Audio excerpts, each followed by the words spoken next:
이번 시간에는 나는 너와 같은 종이, 이 제목으로 하나님의 말씀을 살펴보도록 하겠습니다. 요한에게 이 일을 보이던 천사가 요한에게 말하기를 나는 너와 같은 종이라고 말씀을 하고 있습니다. 그래서 이 시간에 나는 너와 같은 종이, 이 제목으로 하나님의 말씀을 살펴보도록 하겠습니다. 그래서 하박국 선지자는 그 하나님의 백성들이 환난을 당하는 모습을 보면서 하나님께서 어찌하여 가만히 계시냐고 하나님 앞에 신원을 하게 되었고, 그래서 그 하나님의 응답을 기다리면서 그 파수하는 곳에 서게 되었습니다. 그래서 하박국 2장 1절에서 내가 내 파수하는 곳에 서며 성루에 서리라. 그가 내게 무엇이라 말씀하실는지 기다리고 바라보며 나의 질문에 대하여 어떻게 대답하실는지 보리라. 그리하였더니 여호와께서 내게 대답하여 가라사대 너는 이 묵시를 기록하여 판에 명백히 새기되 달려가면서도 읽을 수 있게 하라. 여호와께서는 그 하박국 선지자에게 이 묵시를 기록하여서 판에 명백히 새기라고 말씀을 하시게 됩니다. 그래서 이 묵시를 달려가면서도 읽을 수 있게 하라고 말씀을 하시게 됩니다. 그래서 하박국 2장 3절에서 이 묵시는 정한 때가 있나니 그 종말이 속히 이르겠고 결코 거짓되지 아니하리라. 비록 더딜지라도 기다리라. 지체되지 않고 정령응하리라. 보라, 그의 마음은 교만하며 그의 속에서 정직하지 못하니라. 그러나 의인은 그 믿음으로 말미암아 살리라. 자, 여기서 하박국에게 말씀하시기를 이 묵시는 정한 때가 있다고 말씀을 하고 있고 그 종말이 속히 이를 것이라고 말씀을 하셨습니다. 그래서 이 말씀에서 의인은 그 믿음으로 말미암아 살리라고 말씀을 하셨습니다. 그래서 의인이 믿음을 통해서 이 마지막 환난에서 살 수가 있게 됩니다. 그래서 십자가의 도를 믿는 믿음을 통해서 그 영이 살게 되고 또 하늘의 일을 믿는 믿음을 통해서 그 육신까지 살게 되겠습니다. 그래서 의인이 되려면 십자가의 도를 믿어야 하고 육신까지 의인이 되려면 하늘의 일을 믿는 믿음의 단계로 올라가야 됩니다. 그래서 로마서 1장 17절에서 복음에는 하나님의 의가 나타나서 믿음으로 믿음에 이르게 한다고 말씀하셨습니다. 그래서 믿음으로의 믿음은 십자가의 죽으심과 부활을 믿는 믿음이 되겠고, 믿음의 믿음은 바로 하늘의 일을 믿는 믿음이 되겠습니다. 그래서 계시록 10장 8절에서 하늘에서 나서 내게 들리던 음성이 또 내게 말하여 이르되 내가 가서 바다와 땅을 밟고 서 있는 천사의 손에 펴놓인 두루마리를 가지라 하기로 내가 천사에게 나아가 작은 두루마리를 달라 한즉 천사가 이르되 갖다 먹어버리라. 내 배에는 쓰나 내 입에는 꿀같이 달리라 하거늘. 계시록 22장 8절에서 이것들을 보고 들은 자는 나 요한이니 내가 듣고 볼 때에 이 일을 내게 보이던 천사의 발 앞에 경배하려고 엎드렸더니 그가 내게 말하기를 나는 너와 내 형제 선지자들과 또 이 두루마리의 말을 지키는 자들과 함께 된 종이니 그리하지 말고 하나님께 경배하라 하더라. 이사 44장 26절에서 그의 종의 말을 세워주며, 자, 여기에서 요한이 그 바다와 땅을 밟고 서 있는 천사를 보게 되었고 그로부터 이 작은 두루마리를 먹게 되었습니다.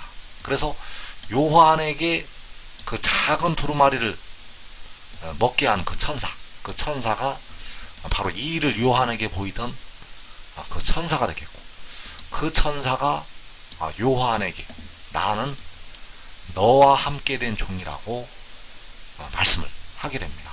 나는 너와 내 형제 선지자들과 또 이 두루마리의 말을 지키는 자들과 함께 된 종이라고 말씀을 하고 있다는 것. 그래서 여기에서 나는 종이라고 말씀을 하는 천사가 바로 이사 44장 26절에서 그의 종의 말을 세워준다는 그의 종이 되겠고, 그의 종이 바로 여호와께서 태초에 가지셨던 지혜가 되겠습니다.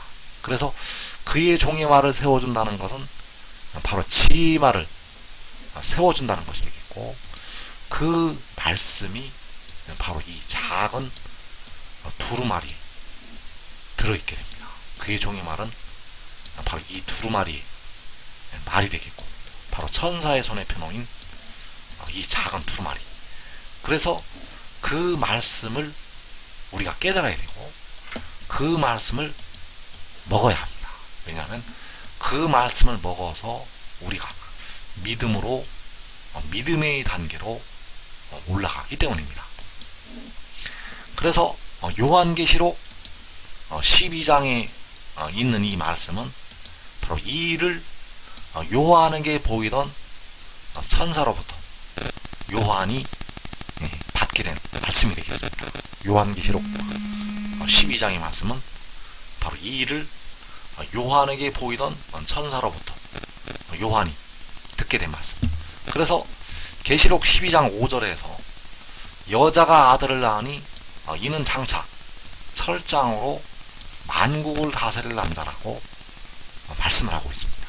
그래서 그 여자가 낳은 아들이 바로 이 일을 요한에게 보이던 천사가 되겠고, 나는 너와 같은 종이라고 말씀하는 그 천사가 바로 이 여자가 낳는 아들이 되겠습니다.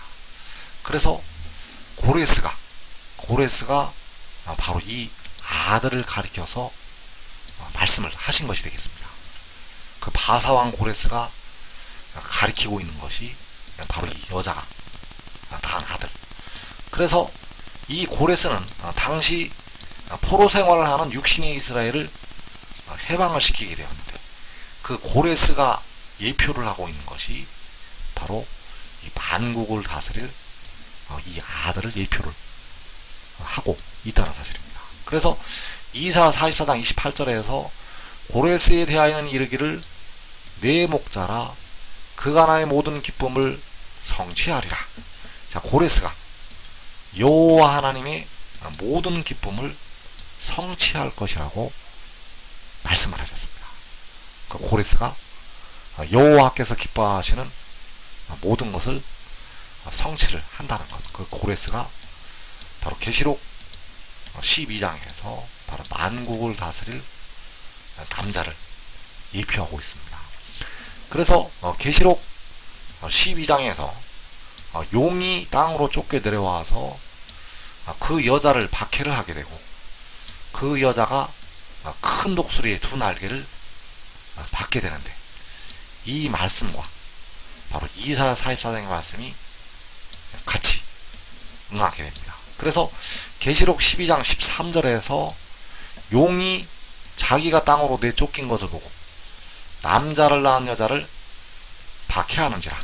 자, 그 여자를 박해할 때 이 뱀이, 용이 그 입으로 물을 강같이 토하게 됩니다. 그래서 15절에서 여자의 뒤에서 뱀이 그 입으로 물을 강같이 토하여 여자를 물에 떠내려가게 하려 하되, 자, 이 여자가 바로 하나님의 백성들이 되겠는데, 그 백성들을 물에 떠내려가게 하려 한다는 사실입니다. 그래서 그때에 바로 요한계시록 6장에서 4분의 1이 이 땅에서 죽게 됩니다. 그 여자를 박해할 때 이 땅에 4분의 1이 죽는다는 것.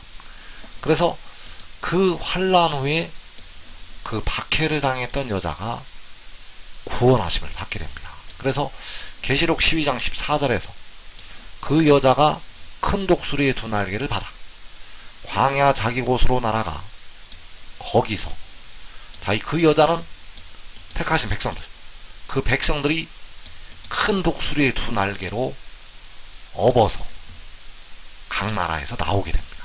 그래서 그들이 광야 자기 곳으로 날아가게 되는데, 이 광야 자기 곳이 바로 유다의 땅이 되겠습니다. 그 유다의 땅으로 백성들이 가게 됩니다. 그래서 이 일이 이루어질 때 그 용이 토했던 그 물을 삼키게 됩니다. 자, 이 물이 바로 이방 나라들이 되겠는데, 16절에서 땅이 여자를 도와 그 입을 벌려 용의 입에서 토한 강물을 삼키니. 자, 용의 입에서 그 이방 나라들을 토하여 내게 되었는데, 그 이방 나라들의 군대가 삼킴을 당하게 됩니다.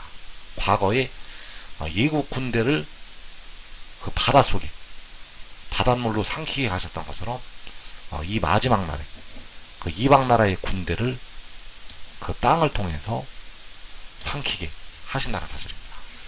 그래서 계시록 12장에서 이루어지는 이 말씀들이 이사 44장에서 나타나고 있습니다. 이사 44장 26절에서 유다 성읍들에 대하여는 중건될 것이라, 내가 그 황폐한 곳들을 복구시키리라 하며. 자, 그 황폐한 곳들이 바로 유다의 성읍들이 되겠는데, 그 성읍들을 중건을 시키고 복구를 시키시게 됩니다. 하나님께서 그 유다의 성읍들을 중건시키고 복구를 시키시게 되는데, 그 성읍들이 바로 계시록 12장에서 광야 자기 곳, 그 광야 자기 곳이 바로 중건되는 유다 성읍들. 그래서 이 광야에서, 각 나라에서 나오는 큰 무리는 하늘로 함께 모여서 올라가게 되고, 거기에서 그들이 올라간 다음에 전산년 만에 두 촛대가 양육을 받게 됩니다. 그래서 그 유다 성읍들을 중건을 시키실 때, 그 유다 성읍들을 중건을 시키실 때 그 이방 나라들을 심판하시고, 그 이방 나라의 군대를 심판하시고 중건을 시키시게 됩니다. 그래서 이사 44장 27절에서 기품에 대하여는 이르기를 마르라, 내가 내 강물들을 마르게 하리라. 자, 여기에서 하나님께서 기품에 대하여 마르라고 명령을 내리시게 됩니다. 내가 내 강물들을 마르게 하리라. 자, 이 강물들이, 이 기품이 바로 용이 토하여냈던 강물이 되겠습니다. 이 기품이 용이, 뱀이 그 입으로 토하여냈던 강물, 그 물을 하나님께서 마르게 하신다는 사실입니다. 그래서 이 용이 입에서 토하여낸 그 강물은 바로 이방 나라의 군대가 되겠습니다. 그 포악한 나라들의 군대, 그것을 마르게 하시게 되는데, 그 강물들을 마르게 하시는 것이 땅이 그 입을 벌려서 강물을 삼키는 것이 되겠습니다. 땅이 강물을 삼키는 것이 그 강물들을 마르게 하시는 것. 그래서 그 용이 물을 강같이 토하여낼 때는 계시록 6장이 되겠고, 그 물을 삼키실 때는 계시록 7장. 계시록 6장에서 용이 그 입으로 물을 토해서 이 땅의 4분의 1이 죽게 되고, 계시록 7장에서 그 이방 나라의 군대를 땅이 입을 벌려서 삼키게 됩니다. 그래서 역시 계시록 12장에서 그 여자가 낳는 아들이 바로 장차 철장으로 만국을 다스릴 남자가 되겠는데, 이 여자가 아들을 낳는 것은 바로 이사 7장 14절에서 그 처녀가, 그 알마가 잉태해서 아들을 낳게 되는데, 그 아들을 낳는 것이 되겠습니다. 그래서 이사 7장 14절에서 이 여자가 아들을 낳는 이 말씀은 두 번 성취가 됩니다. 첫 번째는 주님께서, 바로 십자가를 지셨던 주님께서 그 동정녀 마리아를 통해서 나실 때 1차로 이루어지게 되고, 2차로 계시록 12장에서 여자가 아들을 낳을 때 이루어지게 됩니다. 그래서 계시록 12장에서 여자가 낳는 아들이 바로 요한에게 나는 너와 같은 종이라고 말씀을 한 그 작은 두루마리를 들고 서 있는 힘센 천사가 되겠습니다. 그래서 용이 내쫓겨서 그 여자를 박해하게 되는데 그 말씀이 또 이사 8장에서도 나타나고 있습니다. 이사 44장에서도 그 말씀이 나타나고 있고 또 이사 8장에서도 그 말씀이 나타나고 있다는 것. 그래서 이사 8장 7절에서 그러므로 주 내가 흉용하고 창일한 큰 하수 곧 아수르 왕과 그의 모든 위력으로 그들을 뒤덮을 것이라. 그 모든 골짜기에 차고 모든 언덕이 넘쳐 흘러 유다에 들어와서 가득하여 목에까지 미치리라. 자, 이 흉용하고 창이라는 큰 하수가 가리키는 것이 바로 용이 그 입으로 강같이 토하는 물이 되겠습니다. 그래서 이 물이 유다에 들어오게 되는데 이 물이 유다에 들어와서 가득하게 되는데 그때가 바로 계시록 6장이 되겠습니다. 그래서 이 유다는 이 마지막 날 해돋는 날을 가리키고 있습니다. 그래서 그 여자를 물에 떠내려가게 하려고 하였는데 그 여자가 큰 독수리의 두 날개를 받는다고 말씀을 하고 있습니다. 그래서 이사 8장 8절에서 임마누엘이여 그가 펴는 날개가 내 땅에 가득하리라 하셨느니라. 그래서 그가 펴는 날개가 계시록 12장에서 그 여자가 받을 큰 독수리 두 날개가 된다는 사실입니다. 그가 펴는 날개는 계시록 12장에서 큰 독수리 두 날개, 그 날개를 받아서 광야 자기 곳으로 바로 유다의 땅으로 가게 됩니다. 그래서 그가 날개를 펼 때 그 땅이 입을 벌려서 용의 입에서 토한 강물을 삼키게 됩니다. 그가 날개를 펼 때 그 강물을 삼킨다는 것. 그래서 그 임마누엘이 계시록 12장에서 바로 여자가 낳은 아들이 되겠고 요한에게 나는 너와 같은 종이라고 말씀을 한 그 힘센 천사가 되겠습니다. 그래서 계시록 12장의 말씀이 또 이사야서 17장에서도 나타나고 있습니다. 계시록 12장의 말씀은 이사야 44장, 이사야 8장, 그리고 이사야 17장에서 나타나고 있습니다.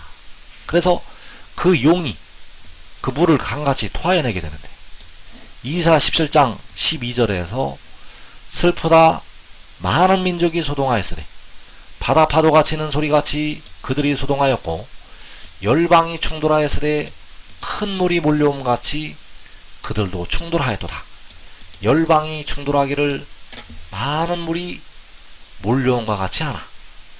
자, 이 열방이 이 많은 민족이 큰 물이 몰려옴과 같이 몰려온다고 말씀을 하고 있습니다. 그래서 이 큰 물이 바로 계시록 12장에서 그 뱀이 강같이 토해내는 그 물이 되겠습니다. 그래서 이 뱀이 토해내는 물이 바로 이 많은 민족이 되겠고 그 소동하는 많은 민족이 되겠고 바로 충돌에 들어오는 열방이 된다는 사실입니다. 그래서 이 열방에 의해서 이 땅의 4분의 1이 죽게 되고 이 한국이 거의 전멸이 됩니다. 그래서 이 환란 후에 그 백성들이 큰 독수리의 두 날개를 받게 되는데 그 큰 독수리의 두 날개를 받을 때 이사야 17장 13절에서 주께서 그들을 꾸짖으시리니 그들이 멀리 도망함이 산에서 겨가 바람 앞에 흩어진 것 같겠고 폭풍 앞에 떠도는 티끌 같을 것이라. 자, 주께서 그들을 꾸짖으실 때 그 이방 나라들을 그 많은 민족을 그 열방을 꾸짖으실 때 그때가 바로 그 여자가 큰 독수리의 두 날개를 받을 때가 되겠습니다. 그래서 그 백성들이 이 날개를 받을 때 그 이방 나라들이 멀리 도망을 하게 됩니다. 그래서 그 이방 나라들이 멀리 도망할 때가 바로 요한계시록 7장이 되겠고, 계시록 7장에서 각 나라에서 셀 수 없는 큰 무리가 큰 환란에서 나오게 됩니다. 그래서 거기서 말씀하는 큰 환란이 계시록 6장에서 4분의 1이 죽는 환란을 가리키고 있습니다. 그래서 그의 종의 말은 바로 이 두루마리의 말이 되겠고, 바로 천사의 손에 펴놓인 작은 두루마리, 이 말씀이 들어있습니다. 그래서 계시록 12장의 그 말씀은 바로 그 작은 두루마리에 들어있는 하나님의 말씀이 되겠고, 이 말씀을 만군의 여호와께서 정한 때에 이루시게 됩니다. 그래서 이사 44장 26절에서 그의 종의 말을 세워주며 그의 사자들의 계획을 성취하게 하며, 자, 그의 종의 말을 세워준다고 말씀하시고 있습니다. 그래서 그의 종은 요한에게 나는 너와 함께 된 종이라고 말씀하는 그 천사의, 그 천사를 가리키는 것이 되겠습니다. 그래서 계시록 19장 9절에서 천사가 내게 말하기를 기록하라. 어린 양의 혼인잔치에 청함을 받은 자들은 복이 있도다 하고, 또 내게 말하되 이것은 하나님의 참되신 말씀이라 하기로 내가 그 발 앞에 엎드려 경배하려 하니, 그가 나에게 말하기를 나는 너와 및 예수의 증언을 받은 내 형제들과 같이 된 종이 삼가 그리하지 말고 오직 하나님께 경배하라. 예수의 증언은 예언의 영이라 하더라. 자, 여기에서 천사가 요한에게 나는 너와 및 예수의 증언을 받은 내 형제들과 같이 된 종이라고 말씀을 하고 있습니다. 그래서 나는 너와 같이 된 종이라고 말씀을 할 때 바로 천사가 요한에게 말씀을 하는 것이 되겠고, 그 천사가 바로 작은 두루마리를 들고 서 있는 그 천사가 되겠고, 그래서 그의 종의 말을 세워준다는 것이 바로 나는 너와 같이 된 종이라고 말씀하는 그의 말을 세워준다는 것이 되겠습니다. 그래서 그의 종의 말은 바로 고레스의 말이 되겠고, 지혜의 말이 되겠고, 바로 아들의 말이 되겠습니다. 그 아들이 바로 구름을 입고 하늘에서 내려오는 그 힘센 천사가 되겠고, 그의 말을 만군의 여호와께서 세워 주시게 됩니다. 그래서 오직 의인은 그 믿음으로 말미암아 살게 되는데, 이제 믿음으로 믿음의 그 믿음을 통해서 백성들이 살게 됩니다. 그래서 그 믿음의 말이, 그 믿음의 말이 바로 그의 말이 되겠는데, 내 말은 내가 하나님께로부터 나서 왔다는 것이 되겠습니다. 내가 하나님께로부터 나서 왔다는 것은 바로 두 번째 믿음의 단계로 올라가는 믿음의 말씀이 되겠습니다. 그래서 내가 하나님께로부터 나서 왔다는 것이 바로 예수의 증언이 되겠고, 그 증언을 깨달아야 됩니다. 그 증언을 깨닫고 믿고 그를 따르는 자들은 이 땅의 환난을 면하게 됩니다. 용이, 원수마귀가 이 땅으로 쫓겨내려와서 강같이 물을 토해내게 되는데, 그 환난에서 자기와 자기의 가족이 육신까지 살게 되겠습니다.